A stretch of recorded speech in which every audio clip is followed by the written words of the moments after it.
What's the story, Morning Glory? What's the word, Hummingbird? Thank you so much for clicking on my channel and for joining me for this review of 90 Day Fiance Season 11, Episode 9, How Deep Is Your Love? Let's talk about Mark and Mina. So, a lot went on with Mark and Mina. They are in the state of Florida. And so I don't know why they're in Florida, but they're in Florida. And while they're there, we meet one of Mark's friends by the name of Diana. So Mark takes Mina to meet Diana in her, I guess she owns her own little boutique. And so he leaves the two women alone together. And I have no idea why he would do that. I guess Mark had no idea what kind of a person Jade was, because this did not look good for Mark at all, that these two women had an opportunity to talk, especially to talk without him being there. So he takes little Maria and he leaves the two women by themselves. And Diana proceeded to spill a whole lot of tea about Mark and Jade's relationship. Now, Jade is Mark's ex-girlfriend right before he began dating Mina. So Diana, first of all, tells Mina that Mark had bought a BMW for his daughter Jordan, and around that time, he also bought a BMW for Jade. Diana also tells Mina that Mark told her that Mina reminded him of his ex Jade. And Mina really didn't like that at all. She doesn't want to be told that she's similar to Jade or that she reminds Mark of Jade, because she wants to be her own unique individual person. Obviously, she doesn't want to feel like a Jade replacement.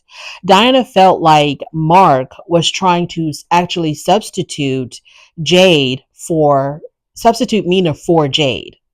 So Diana really does believe that Mark is just, because he can't have Jade, he's going to choose the next best thing, which is a Jade wannabe or a Jade lookalike or whatever, that Mina is only there for him to try to help him feel like he is still with Jade in some way or another. Diana also says to Mina that Jade and Mark lived together while they were dating, which was a shock to Mina because Mark had always told Mina that him and Jade never lived together. So this news was jaw-dropping for Mina because it clearly shows that Mark lied.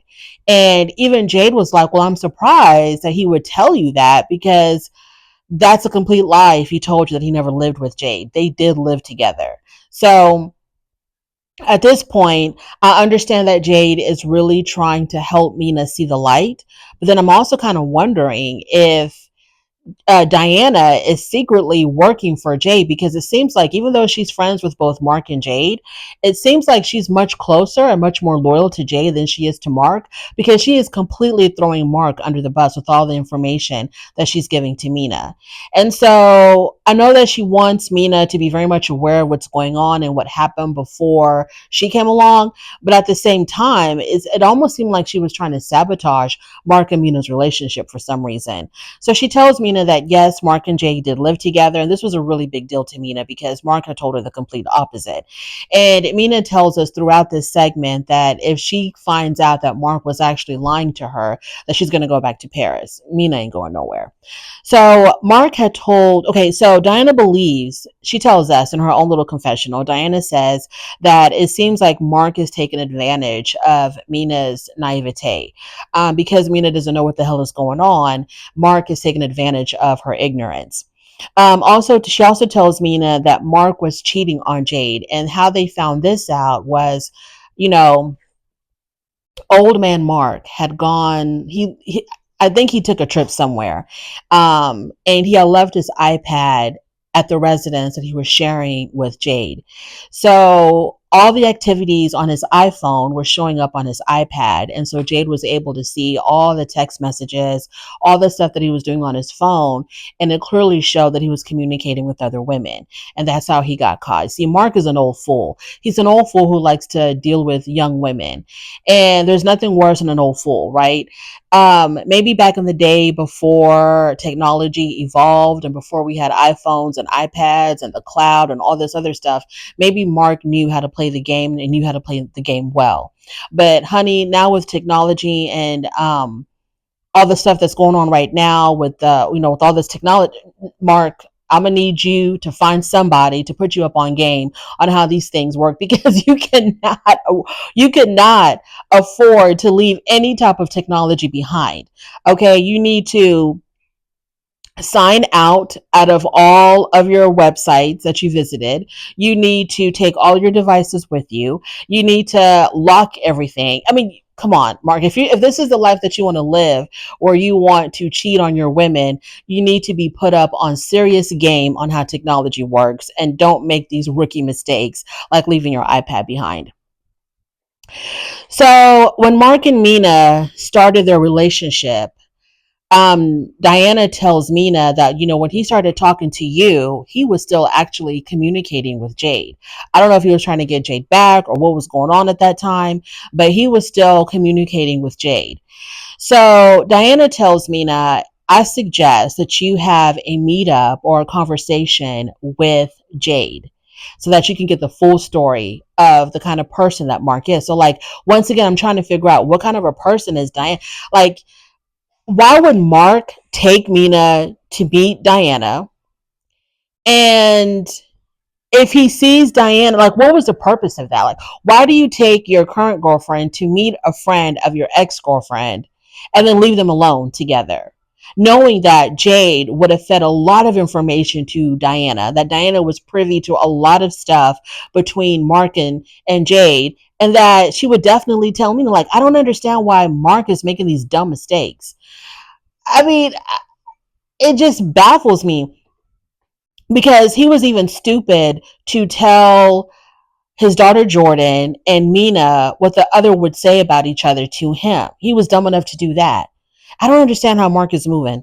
So later on, Mina does confront Mark. I think they were driving back to their Airbnb or whatever, and she decides to confront him in the car. And she says, me and Diana had a very interesting conversation. She told me all of this stuff. She told me that you and Jada were living together when you told me clearly that y'all were not living together. So all the things that Mina confronts him with, based on the information that Diana told her, Mark denied it. He completely denied it. So once again, like, why would you want Mina to have a conversation with Diana? Later on, Mina contacts Jade, and Jade agrees to meet up with them. And so their segment ends when Mina is waiting for Jade to show up for their meeting. Yeah. But no matter what's going on, no matter what, it seems like there's nothing that Jade had told Mina that made any kind of difference, because when they showed us clips for the upcoming episodes, we see Mina in her wedding gown. So she still plans to, continue on and to stay with Mark and to marry Mark. Because why would Mina go back to Paris and have to be a single mom taking care of two kids by herself when she can be living in New Hampshire with Mark and have Mark take care of her and her kids? So Mina is not going anywhere. So all this information that Diana is telling her, I think Mina is just going to use it for leverage for her own advantage when she needs to, like when she wants something from Mark. But Mina is not leaving Mark. Mina is not going anywhere.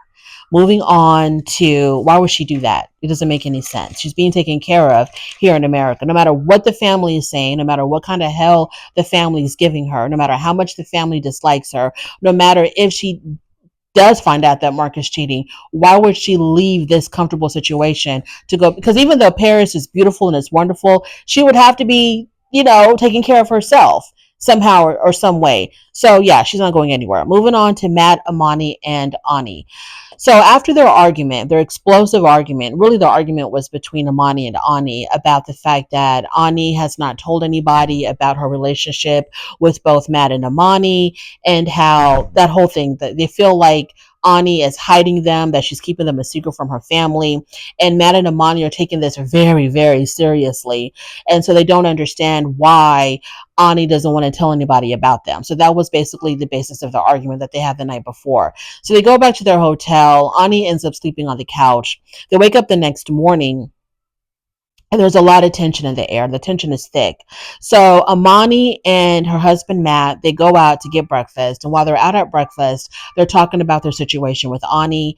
And Matt basically is also beginning to have second thoughts about this whole situation, and Ammani definitely is kind of having second thoughts, because they're like, hey, if we have to be a secret, then she's not taking us seriously. So do we really want to go through with this?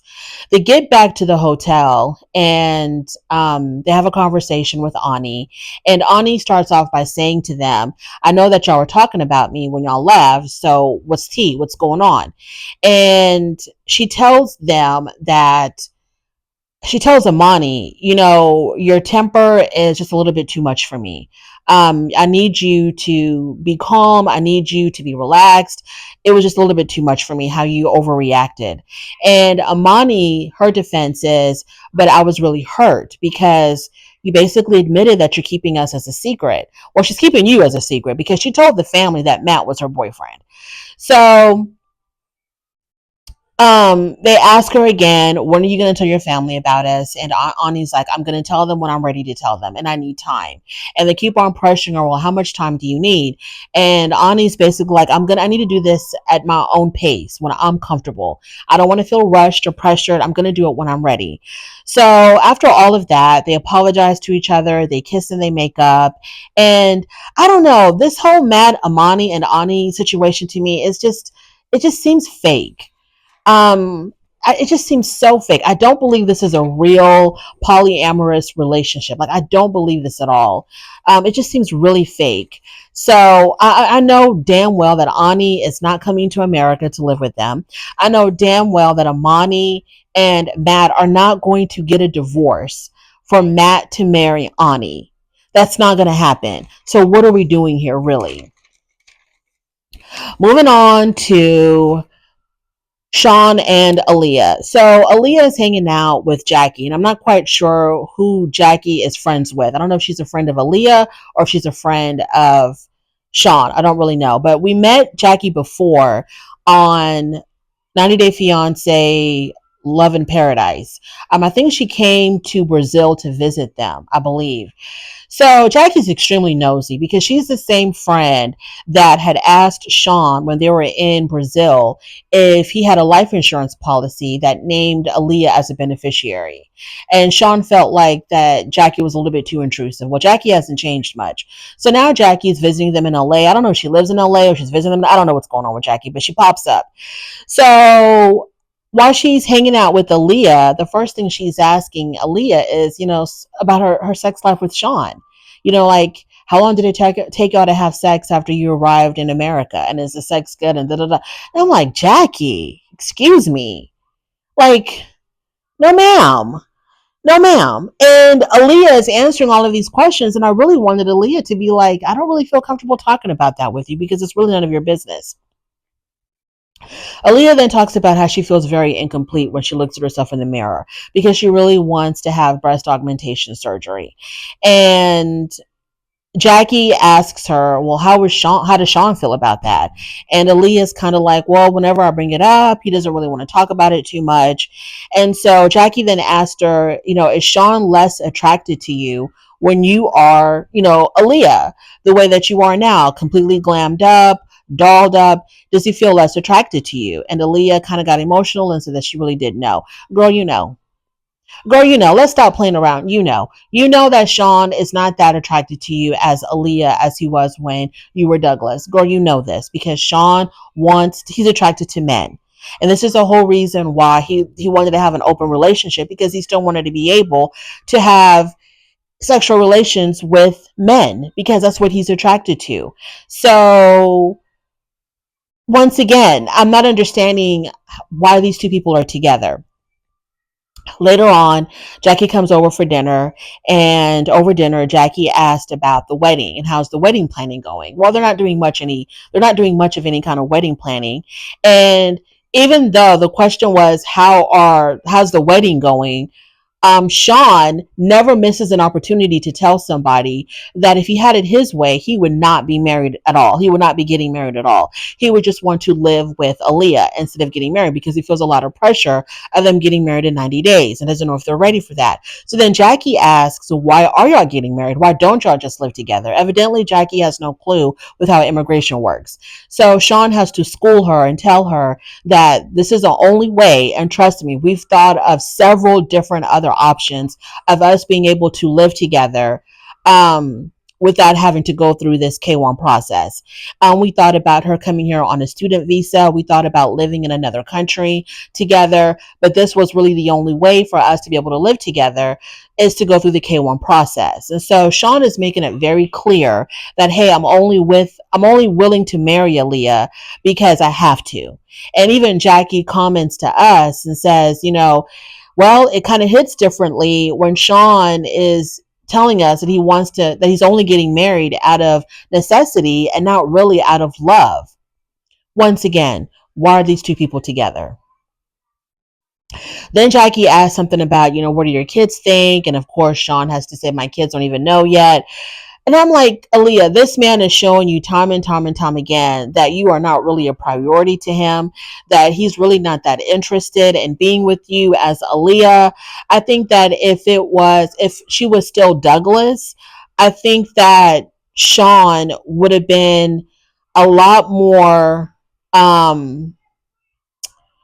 he would have been a lot more into actually getting married and actually wanting to be with her. And he probably would have told his kids about it if Aaliyah was still Douglas.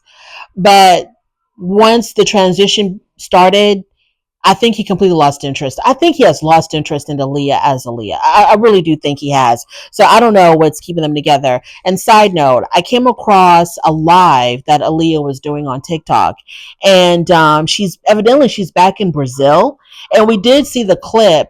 They did show us the clip of an upcoming episode where it looked like Aaliyah didn't even attend her own wedding, that she completely skipped out on the wedding or didn't show up for the wedding or something like that. But it seems like in real time, she's back in Brazil. So I don't know what's going on there, but I feel like Aaliyah needs to be with somebody who can really appreciate her for who she is, and to be with somebody that's not going to struggle with trying to find some type of an attraction with her. Moving on to Motti and Stevie. Y'all, I don't understand. I don't know how Motti understands anything that Stevie's dad is saying. Because if it wasn't for the subtitles, I would not be able to understand what Stevie's dad was saying. Because it's just that southern accent is like, and he talks really fast. Anywho, Motti and Stevie. Well, first, Motti and Stevie, they go out on a double date, and Stevie's friend asks her, how are the wedding plans coming? And Stevie basically tells her friend, there are no wedding plans right now because I'm not even sure if we're going to get married. Okay, fine. So she's having a lot of doubts about marrying Motti because Motti had said that one time that, if he were to go see his parents, he understands that he would not be able to come back. And Stevie took that information and she ran with it. And she's telling everybody that would listen that Motti's not interested in staying in America. He wants to go back to Iran. She can't really trust him. He's not, and all this other crazy stuff. Just because he talked about missing his parents, being homesick, and if he were to go back home, he wouldn't be able to come back. A big fat if. He didn't say, I've already made my plane reservations. I got my tickets. I'm going back to Iran. I don't know if I'm going to be coming back. So I'm not understanding why. Maybe they're just trying to trump all this up for the sake of drama because nothing else is going on between Motti and Stevie. Later on, Motti and Stevie's dad, they go see a monster truck race. And Motti had no interest in that.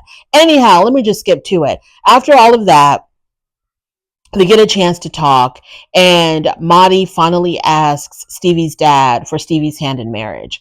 And Stevie's dad expresses all of these doubts that he has. He's like, I don't know if you really are, going to be staying in America because I heard that you might be going back. And Motti promises Stevie's dad that no, I have no intentions of going back to Iran. I plan on staying here no matter what. And then the dad brings up, do y'all really even really know each other? Because I haven't really spent a lot of time together.